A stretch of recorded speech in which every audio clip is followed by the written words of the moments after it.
Hello children, welcome to असा education. आज हम करेंगे सीबीएसई की 9th क्लास की हिंदी की बुक संचयन का 5वां चैप्टर हामिद खां। इसके हम करेंगे प्रश्नोत्तर। आइए देखते हैं कि आपका पहला प्रश्न क्या है। पहला प्रश्न है, लेखक का परिचय हामिद खां से किन परिस्थितियों में हुआ। तो आंसर हुआ कि एक बार गर्मियों में लेखक तक्षशिला के खंडर जो थे उनको देखने गए थे। तो गर्मी के कारण लेखक का भूख और प्यास से बुरा हाल था।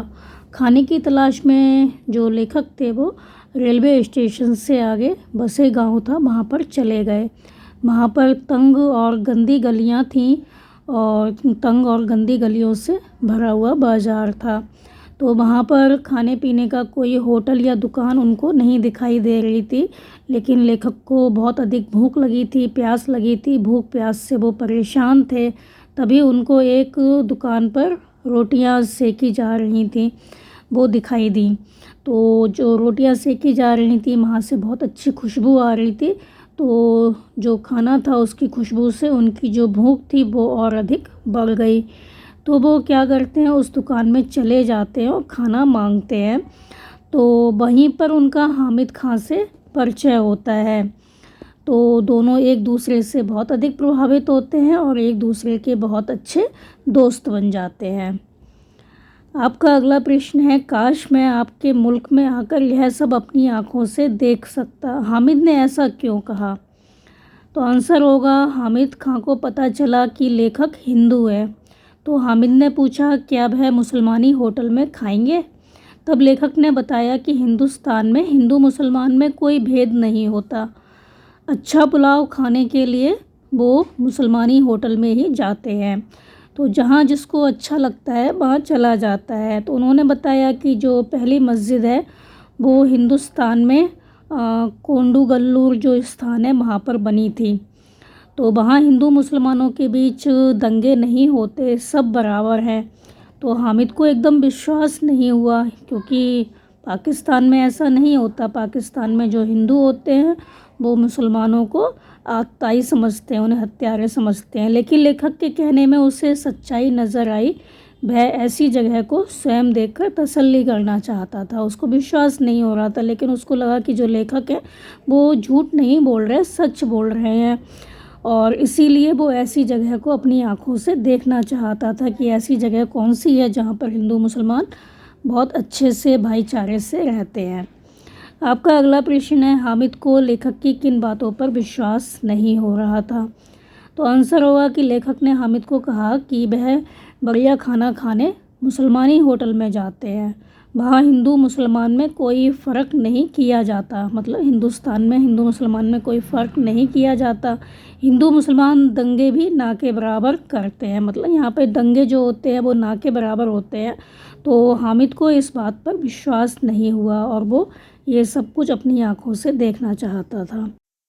आपका अगला प्रश्न है कि हामिद खां ने खाने का पैसा लेने से इनकार क्यों किया।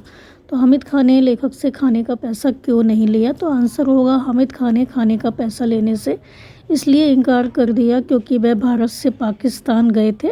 तो लेखक को वो अपना मेहमान मान रहा था और हिंदू होकर भी लेखक मुसलमान के ढाबे पर खाना खाने गए थे और लेखक मुसलमानों को आतताइयों की औलाद नहीं मानते थे।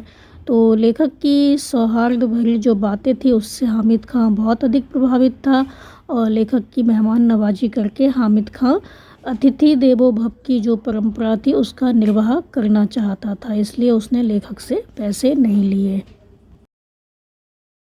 आपका अगला प्रश्न है, मालाबार में हिंदू मुसलमानों के परस्पर संबंधों को अपने शब्दों में लिखिए।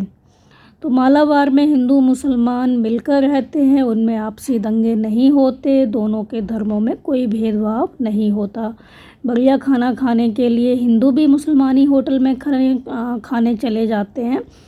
जो हिंदू होते हैं वो मुसलमानी होटल में चले जाते हैं, जो मुसलमान होते हैं वो हिंदू होटल में चले जाते हैं। वहाँ पर ये नहीं होता कि ये हिंदू का होटल है या मुसलमान का होटल है। जहाँ जिसको अच्छा लगता है खाना वहाँ खाने चला जाता है। तो वहाँ आपसी मेल जोल का माहौल है।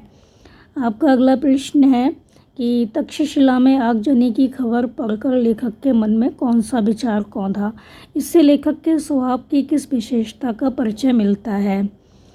तो आंसर होगा कि तक्षशिला में आगजनी की खबर सुनकर पढ़कर लेखक को हामिद खां का ध्यान आ गया। जहाँ लेखक ने खाना खाया था वहाँ उसको अपनापन मिला था, तो जहाँ लेखक ने खाना बड़े अपनेपन से खाया था, तो उसने सोचा भगवान ऐसा ना हो कि हामिद को कुछ नुकसान हो गया हो, तो उसने सोचा भगवान करे हामिद खां सुरक्षित हो। इसके लिए लेखक ने प्रार्थना भी की। इससे लेखक के धार्मिक एकता की भावना का पता चलता है। उसमें हिंदू मुसलमानों में कोई फ़र्क नहीं। तो जो लेखक थे वो एक लेखक हैं वो एक अच्छे इंसान हैं। तो ये थे आपके इस चैप्टर के प्रश्न उत्तर बच्चों। आप इनको अच्छे से समझ कर याद कर लीजिए और हमारे चैनल एसआई एजुकेशन को लाइक कीजिए, सब्सक्राइब कीजिए और शेयर करना बिल्कुल मत भूला करिए। Thank you.